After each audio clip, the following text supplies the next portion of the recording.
Hello बच्चों, let's see the question. कह रहा है कि on complete combustion 0.5 gram of an organic compound gave 0.3 gram of carbon dioxide and 0.2 gram of water.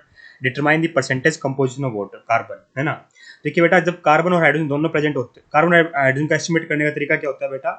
इसमें करते हैं कि हम नॉन मास लेते हैं ऑर्गेनिक कंपाउंड का, उसको बर्न करते हैं in the presence of excess of oxygen and copper oxide.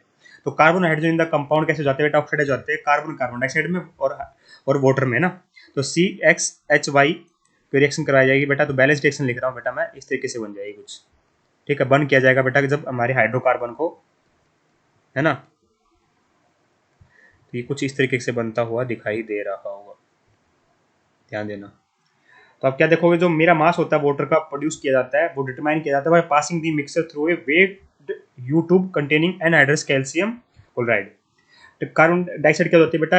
Absorb हो जाती है एक अनदर यू ट्यूब में, जिसमें कंसंट्रेटेड सॉल्यूशन होता है पोटेशियम हाइड्रोक्साइड का, और ये सीरीज में कनेक्टेड होती है। ठीक है, तो देखिए बेटा, हमें अगर परसेंटेज ऑफ कार्बन निकालना है तो मुझे चाहिए क्या?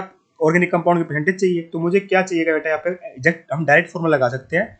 12 होता है बेटा कार्बन का मोलिकुलर वेट, इंटू में M2, इंटू में 100, परसेंटेज के लिए 100 लिखा है, डिवाइड बाय 44। 44 होता है बेटा मेरा CO2 का मोलिकुलर मास, मोलिकुलर वेट। और M क्या है बेटा? यहाँ पे M होगा हमारा given mass of organic compound. तो ये रखा है 0.5 ग्राम, तो ये M हो गया बेटा। और 0.3 ग्राम है बेटा मेरे यहाँ M2, परसेंटेज कार्बन का मास होगा जो। ठीक है, तो हम डायरेक्ट फॉर्मूला निकालेंगे बेटा। 0 परसेंटेज ऑफ कार्बन कितना आ जाएगा? 12 इंटू में 0.5 इंटू में 100 डिवाइड बाई 44, यहाँ पे 0.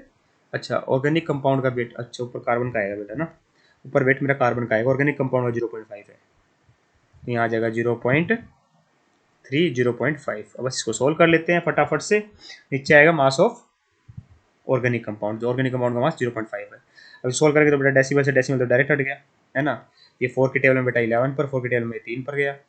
अब कितना हो गया? ऊपर आ गया 900, है ना। 3 इंटू में 3 इंटू में 100 डिवाइड बाई 11 डिवाइड बाई 55, तो ये आता है बेटा मेरा 16.36%। 16.36, तो 16.36 is the correct answer here. I hope you got the answer. Thank you so much.